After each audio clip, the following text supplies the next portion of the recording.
Здравствуйте, уважаемые телезрители. Сайн байцгаана уу эрхэм хүндэт үзэгчдээ. Манай бүс нутагт цагаагаар дохтуургүй огцом хэлбэлцсэн хэвээр байна. Өдрийн дундаж хэм нэмэх хэмтэй болохгүй 30 жилийн өмнө манай бүс нутагт 4-р сарын 15-нд эхэлдэг байсан. Харин сүүлийн жилүүдэд 4-р сарын сүүлч болж хойшилсон. Одоо ч гэсэн энэ шилжилт бүрэн явагдаж дуусаагүй байна. Өөрөөр хэлбэл манай бүс нутгийн зарим газарт шөндөө хасах хэмтэй хонж байна гэсэн үг. Гэсэн хэдий ч нэгэн тэглэсэн тариалангийн ажлаа бид үргэлжлүүлэн хийх ёстой. Хавар сайн ажиллаж байж намар сайн ургас авна шүү дээ. Илүү хичээж ажиллах хэрэгтэй. Ингээд ойрын өдрүүдэд ямар ажил хийх ёстой болохыг хамтдаа үздэцгээе.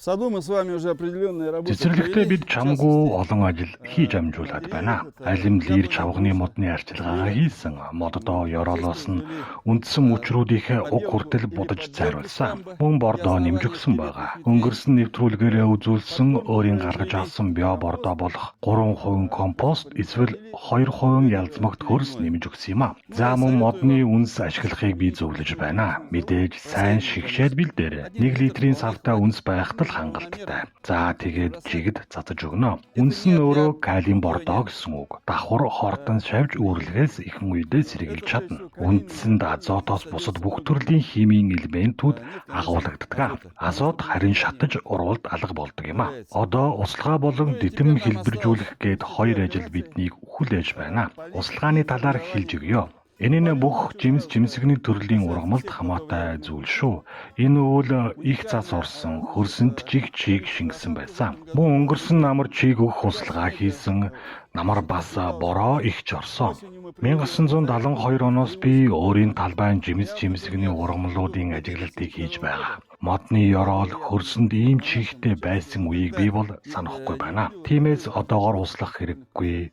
Ноцоос ажилуулах, сувг дадах, ус татах гээд хөдөлмөр мөнгөө хэмнэх бололцоо гарч байна. Харин Монголд хөрстөн жоохон хуурай байгаа бол услахад гэмгүй гэдгийг сануулъя. Одоо модод сэрж гүлэглэж байгааг харж болно. Өнгөрсөн жилдээ харьцуулахад нэлээд хожуу гүлэглэж байна. Бараг 5 хоногоор хоцорлоо. Одоо модод болон буц өөгөөж тайрах цаг нь ирээд байна. 3 тохиолдолд тайрч арчилгаа хийх шаардлагатай болдгоо. Нэгдүгээрт хатуу өвлийг бусад дулаан газрын сортын модод давж чаддаггүй хөлдөх гээд байдаг. Харин манай бүрээд селекцийн Дубравинка, Малинка гайгүй өвлжөөд байдаг юм а. Мөн механик гэмтэл авсан үед мөчрүүдийг тайрах хэрэгтэй болдог. Хоёрдугаарт тайрч залуужуулж болдог. Модод өндөр ургаж томорсон, цаглаасан бол тайралт хийх шаардлагагүй. Харин залуу моддын шин салаан мөчр дотгошоогоо ургасан бол энэ тохиолдолд заавал тайралт хийнэ. 3-дугаарт шаардлага гарсан тохиолдолд тайрах. Моддын мөчрийг тайрахаас өөр аргагүй болох үе байдаг. Тухайлбал энэ мөчрийн навчис жижигэн ургахаар энэ мандлыг халахлаад байх болно. Сүүдэртэй газар ногоо сайн ургахгүй ургацын хэмжээж буурна. Модны дитэм сүүдэрлэхээс сэргийлж эдгээр мөчрүүдийг тайрч авахар шийдсэн. Сайн хайж аваад тайрна. Тайрахдаа мөчрийн диаметр 1 см-аас хэтрэхгүй бол дүрхлэг будаг дүрхэх шаардлага байхгүй. Яг ингээд тайраад авчихаарай. Тайрсан мөчрүүдийг би жижиглээд компост хийчих нь эсвэл галаасаахтаа хэрэгжилчих нэ. Моддоо арчилгааны тайралт хийх цаг нь ирсэн шүү үзэгчтэй. Өвлжиж чадаагүй хатсан өгсөн мөчрүүдэд тайрч моддоо ирж хүч өгөөрэй.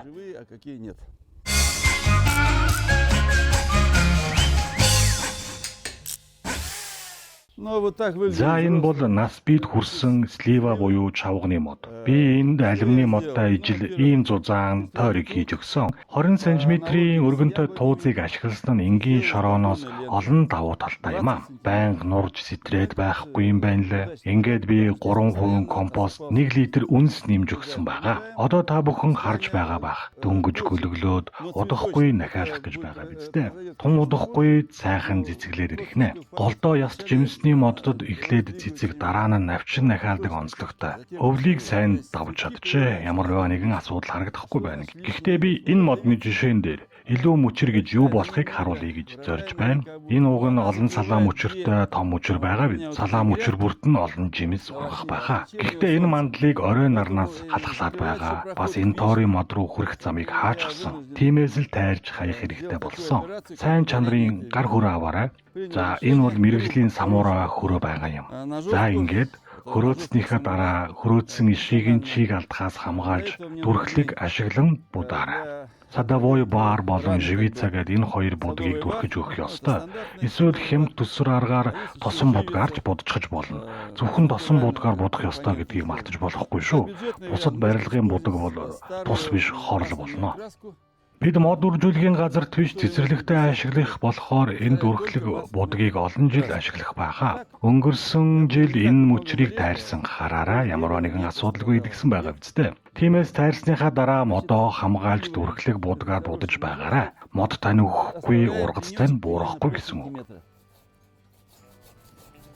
Ну, учитывая, что ножовка За хөрөөдөхдөө угнаас 1 см хэрдээ үлдээгээд хөрөөдөөрөө хөрөө мэрэгжлийн бас хурц эртээ болгоор хөрөөцснийхээ дараа дэгшлэд засах хэрэг гарахгүй нэ. Муу хөрөөтэй бол жижиг хутгаар ирэмгийг нь цэвэрлэх шаардлага гардаг юм. Одоо дүрхлэг будгаа дүрхнэ. Живица нь илүү найдвартай болохоор би живицаг ашиглахаар шийдлээ. такое небольшое приспособление лопаточки. Хосуур дээр тавиад нямбаа дүрхээд өгөөрэй. Зай завсар үлдээхгүйгээр сайтар дүрхэж өгөөрэй. Модоо хатах, элдэв төрлийн өвчин тусгаас нь ингэж хамгаалж байгаа хэрэг сайтар нямбаа дүрхээрэй. За ингээд боллоо. За тайрсан мөчрөө яах вэ? Халбаад хатааж байгаа түлээ болгочихж болно. Жижиг мөчрүүдийг нь харин жижиглээд компост эсвэл ялзмаг болгон задалж бордоо хийж болно. Эцэст нь дотроо яст жимсний моддын услгаан дээр анхааруулах зүйл байна. Услах гээд огт яарах хэрэггүй. Өнгөрсөн жилийн гашуун дуршлагаа санаарай. Чавг, энтор, априкосо эрт тусалснаас эдгээр модод эрт цэцгэлсэн.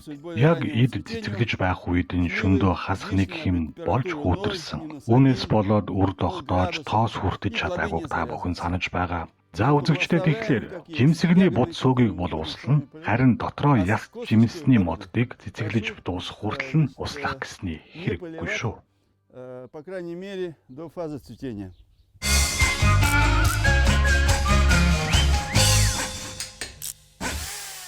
Ну а теперь посмотрим, как выглядит. Манай жимсэгний бутнууд энд ургаж байна. Харамсалтай нь өвлийг янз янзаар л давж гарлаа. Манай бүрээдэд нутаг шуулж гаргаж аваагүй Урал селекцийн хар үхрийн нүдний сортууд хөлдсөн байх магадлал өндөр байна. За одоо хараарай, эд нахиалж байгаа үед нь. Энэ үед нь л аль мөчр хөлдсөн, аль нь амьд байгаа гэдэг нь харагддаг юм а. Одоо бүгдээрээ дараах ажлуудыг хийж гүйцэтгэх болно. Нэгдүгээр бутныхаа хүрээг засах янзлах. Хоёрдугаар хар үхрийн нүдэнд эхний тайралтыг хийх, удахгүй дараагийн тайралтыг бас хийх шаардлага гарна. Энд залуужуулах болон өгсөн мөчрүүдийг тайрах тайралт хийхэд харагдаж байна. Үүнийг тодорхойлоход тун амархан мөчр аваад хуглаад үз. Дотор тал нь боролсон байвал хөлдсөн гэсэн үг. Амьд мөчр шүүслэг ногоон өнгөтэй байдаг юм. Ийм хатсан мөчрийг бол шууд хайчаар тайрч аваад шатаачсан дээр шүү. Повторяю, сжигаем на участке. Ну и, кстати, даже видно вот на... За энэ хөндлөн зүссэн байдлаас харагдаж байгаа биз дээ. Шүүслэг байдлаа алдаж ногоон туяа нь буурсан байна. Харамсалтай нь өвөл хөлдсөн болохоор шууд бичгэлсэн айжимдаа үхнэ гэсэн үг. Ийм мөчр жимс өгөхгүй нь ойлгомжтой шүү дээ. За хараараа үзэгчтэй залуу мөчрийн холтос өнгөлөг харин хөгшин мөчрийн холтос бараа өнгөтэй байгаа биз. Хөгшин мөчрүүдийг тайрж хаяарай. 5 жил ургасан хар үхрийн нүдний бутнаас жил бүр 3 хуучин мөчрийг угаар нь тайрч авч хайж байгаарай. Ийм бараан холтостой мөчрийг л авна шүү. Нахиалж байгаа хэмжээ нь жижигхэн байна. Ийм хөгшин мөчрт жимс сайн ургахгүй. Харин бутны шимт хичээлийг тань сурах болно доо. Ингэж залуужуулах тайралт хийх нь урах цэгт нь нэмэгдүүлээ зогсохгүй бутны насжилтыг уртсгаж өгдөг юм а. Мэдээж тайралтын дараа бордож өгөхөө бидэх юм мартаарай. Жимсний бутанд 1% компост байхтал хангалттай. Хэрэв цэвэр ялзмаг бол хагас хувин байхтал болно. Манай нэвтрүүлгийн ерөнхий ивент төгч Садэм дэлгүрт ийм Порте Ягида супер гэдэг шин төрлийн бордоо борлуулагдж байна. Цэвэр органик бордоо бөгөөд 1 квадрат метрт 100-аас 150 г байхаар бодож бордож өгөх хэрэгтэй. Ялзмаг компостын оронд хэрэглэж болно гэсэн үг. 2 кг-ийн савлгаатай. Нэг ийм бордоо гэхэд 15 орчим бутанд хангалттай хүрэлцэхээр юм байна. Үхрийн нүд жацарган бөөрөлзгөн гээд бүх төрлийн жимс жимсгнийг бордож болно. Би хид хідэн бутаа бордож туршиж үзнэ. За ингээд ойрын өдрүүдэд хар улаан үхрийн нүдний бутаа сайн арчлаарай. Улаан үхрийн нүд хараахан дахиалаагүй байгаа. Хулгайны хувьд яах хэрэггүйг мартаж болохгүй шүү. В отношении полива я уже сказал, не торопимся поливать.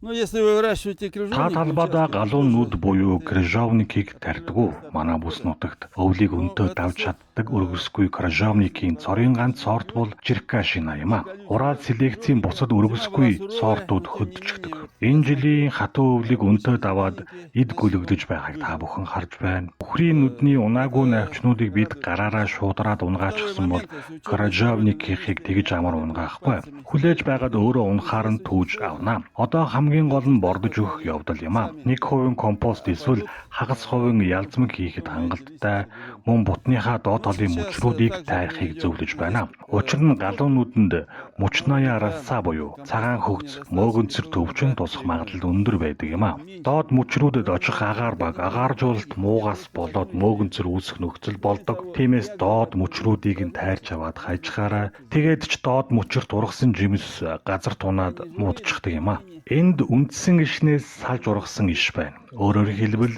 бид шин суулгацтай боллоо гэсэн үг. Ингээд Черкашина сортын 2 шин суулгацтай боллоо. Шинээр нь худалдаж авах шаардлагагүй өөрөө ингээд үржүүлчихэж болдог юм байна. черный Черкашина покупать не надо.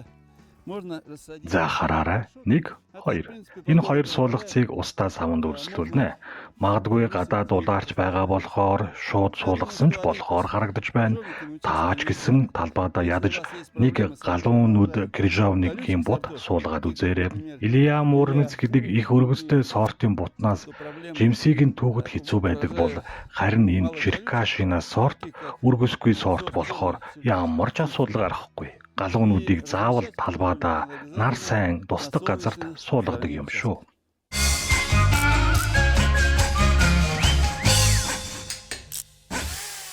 Ну, всегда уважаемые Ургац телезрители, хураах тэр приятно, тусмаа что ийм эрт авна гэдэг бол үнэхээр сайхан зүйл. Тийм биз дээрх музикчтэй. Манай тохиолдолд бид хүлэмжнээсээ 5 дугаар сарын 3 гэхэд эрдээсийг хурааж авч байсан удаагүй.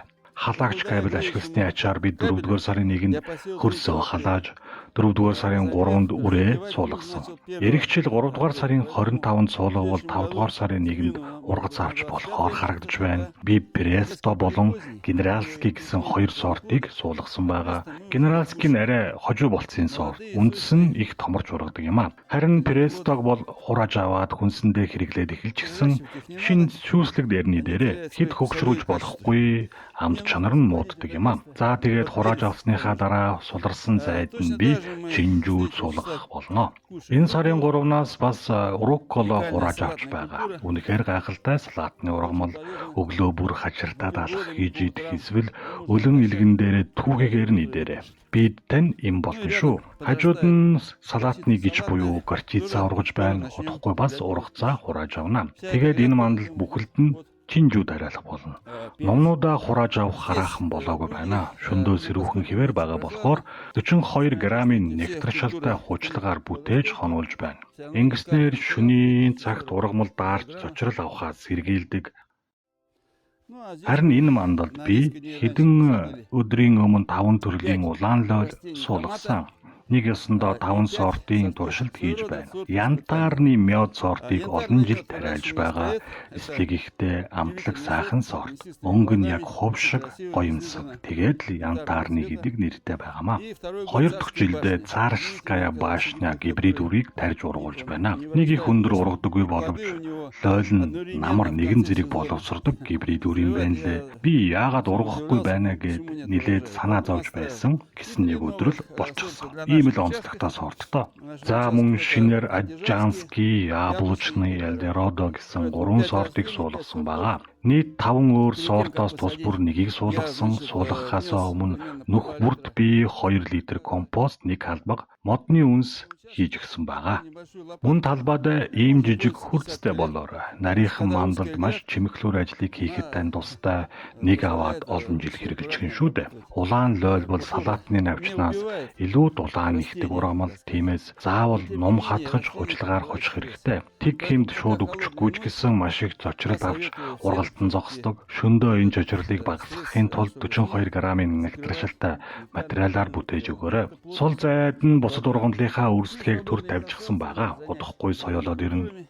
Анхны ургацаа авсан та бүхэндээ баяр хүргэе. Ирэх үзэгчтэй. С первым.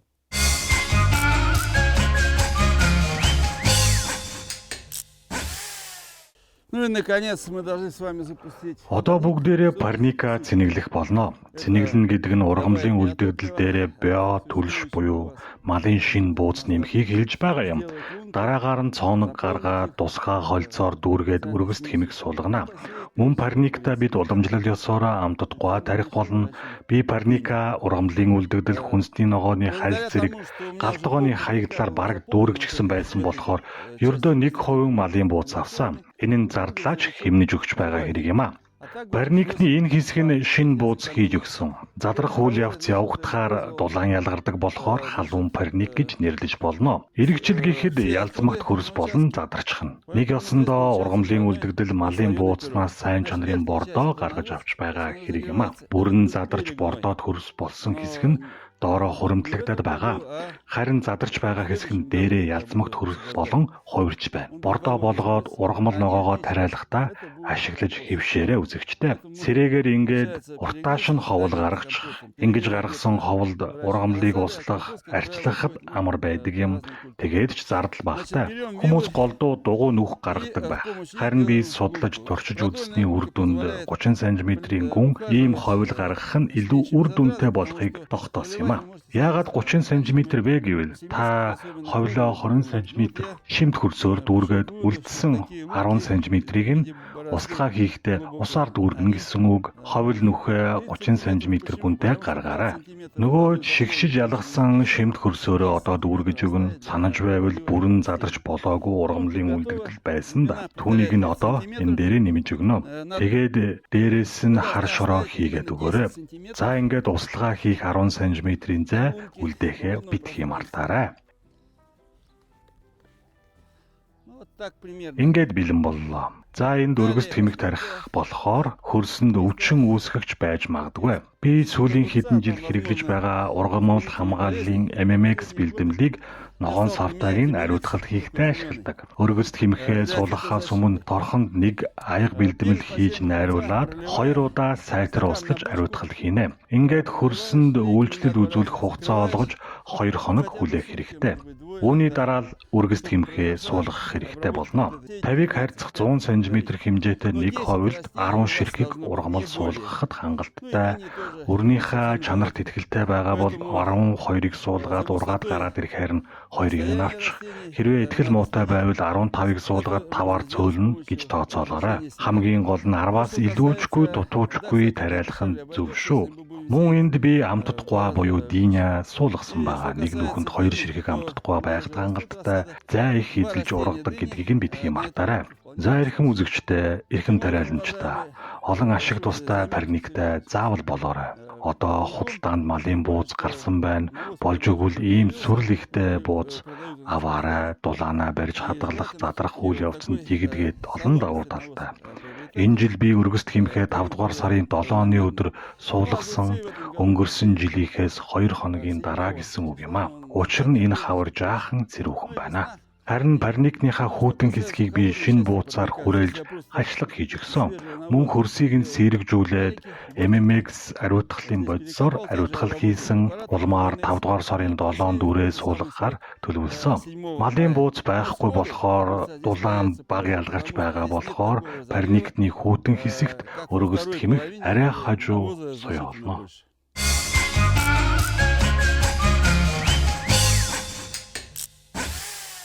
Эхнэр бид хоёрын мөрөөдөл биелж үрсэлгээний хүлэмж буюу рассадника шинжилж илүү орчин үеийн өндөр болгож чадлаа. 2 өдөр л ноцолдож байж ард нь гарлаа.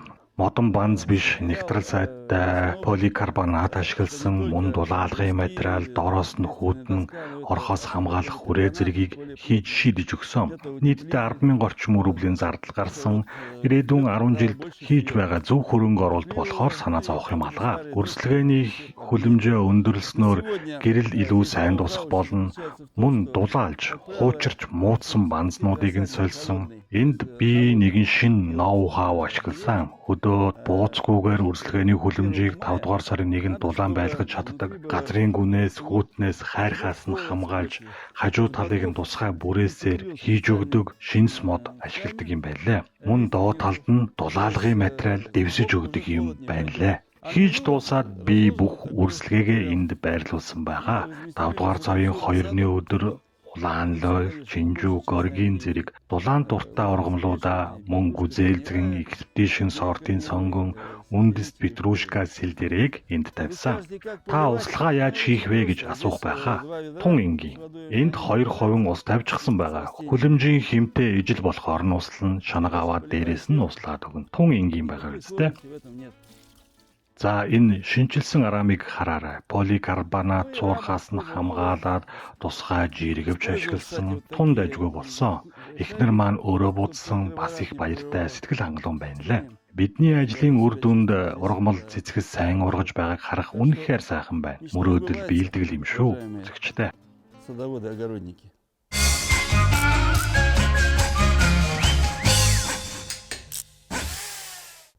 Не у всех есть возможность сделать капитальный рассадник.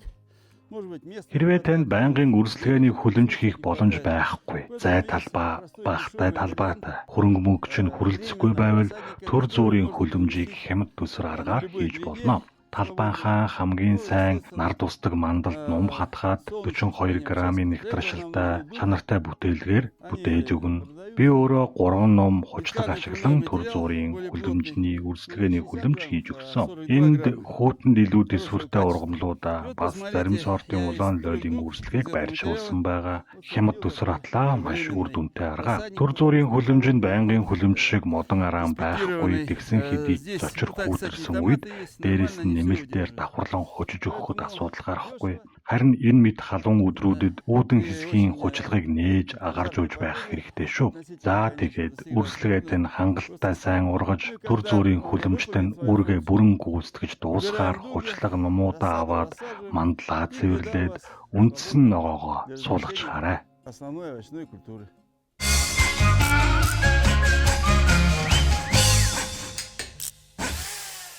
В ближайшие дни Би ойрын өдрүүдэд сонгон салаатны навч ирдис болон луун суулгахаар төлөвлөж байна.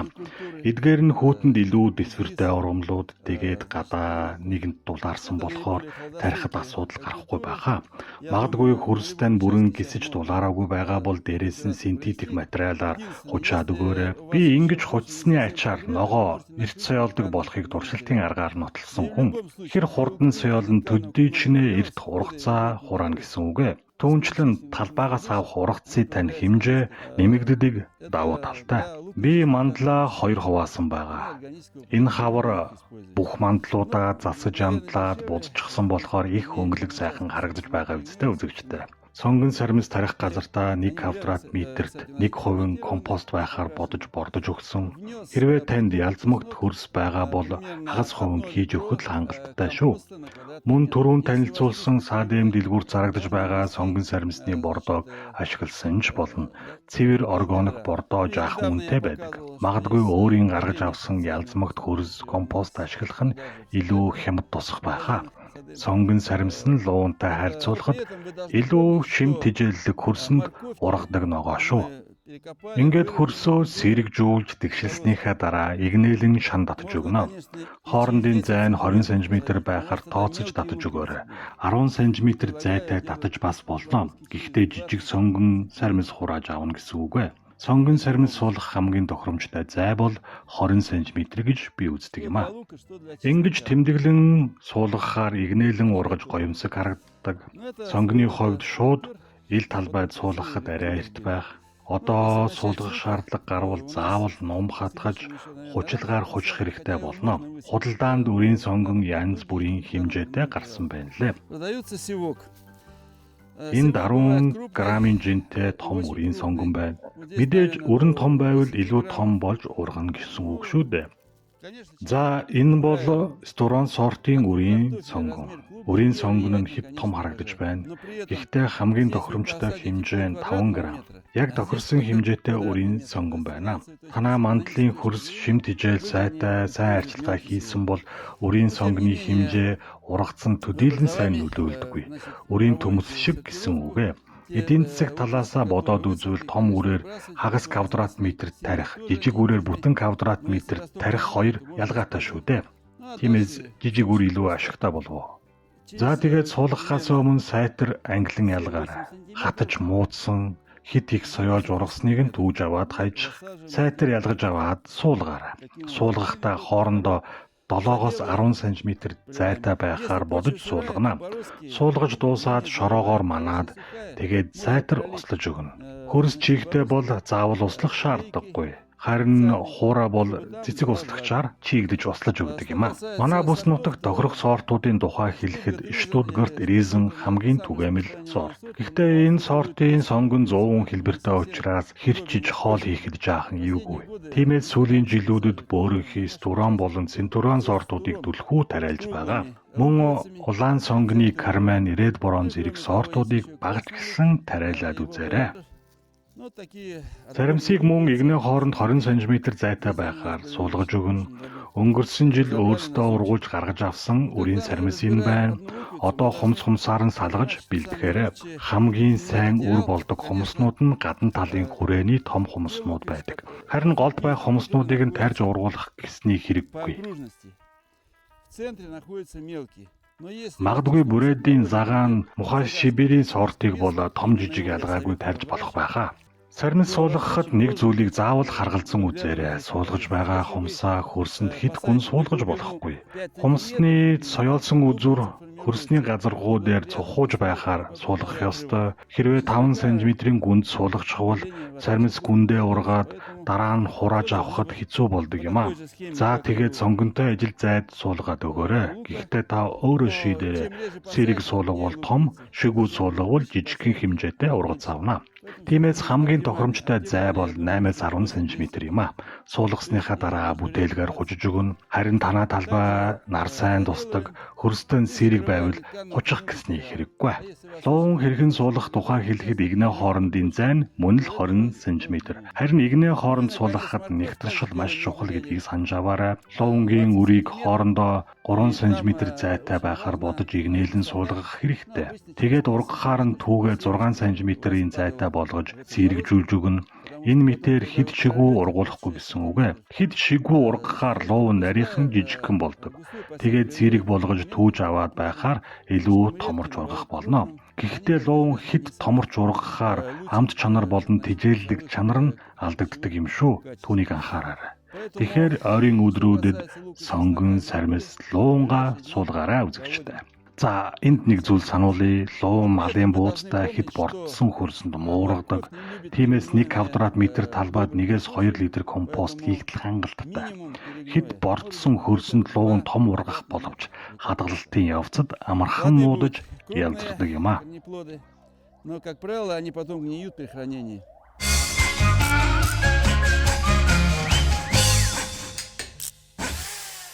Каждый сезон, уважаемые огородники, Эрхэм тариаланчдаа жил бүр би та бүхэндээ талбайдаа салаатны навч тарих тусгай мандалтай болохыг уриалдаг билээ. Салаатны навчийг хэд хэдэн үе шаттай тарьдаг. Хавар эрт 100 өнгөрсөн жил би зуны сүүл сар 8 дугаар сард дуршиж тарьж үзсэн.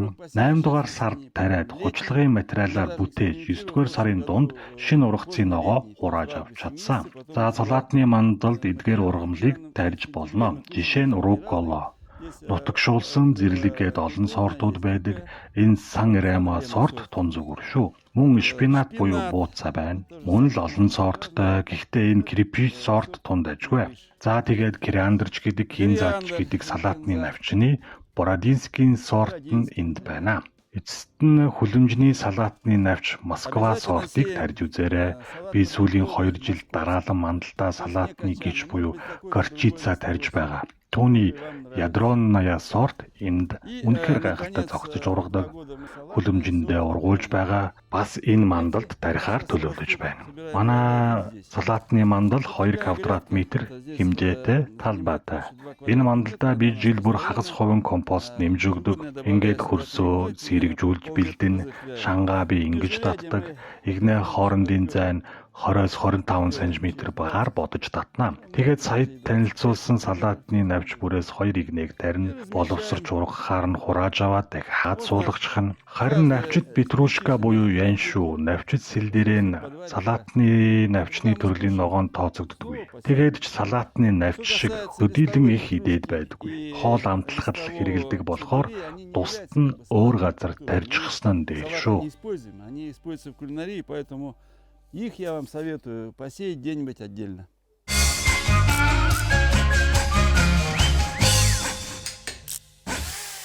Ну и наконец не могу не сказать о... За төгсгөлд нь бидний 2 дахь талах болсон төмөсний тухай яриагаар нэвтрүүлгээ үргэлжлүүлье.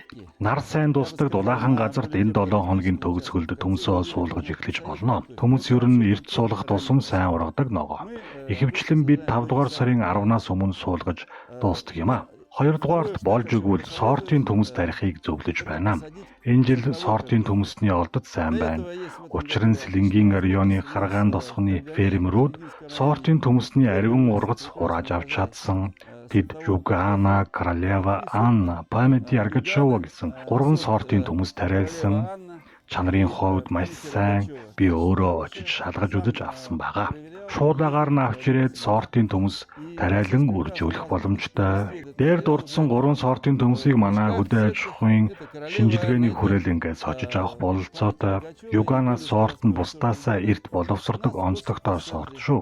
Сортын төмс тарж ургуулад үзээрэй. Тарж ургуулахдаа 2 өөр сортын төмс ургуулж дуршсан нь илүү үр дүнтэй шүү.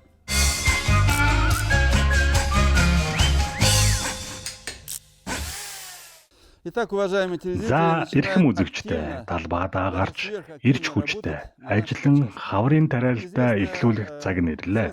Хаврын нэг өдрийн ажил жилийн хоол гэдэг үгийг санаарай. Тиймээс талбайн ажил хаврын тариалалтаа чанартай цаг алдалгүй хийгээрэй. Ахмад дайчид ард талын албыг залгуулж байсан баатрууд та бүхэндээ агуу ялалтын 81 жилийн ой мэндийг хүргье. Эрүүлийн сайн сайхан бүхнийг хүсэн ирвэ. Дараагийн 7 хоногт иргэн уулзтлаа. Баяртай үзэгчтэй. Встретимся через неделю.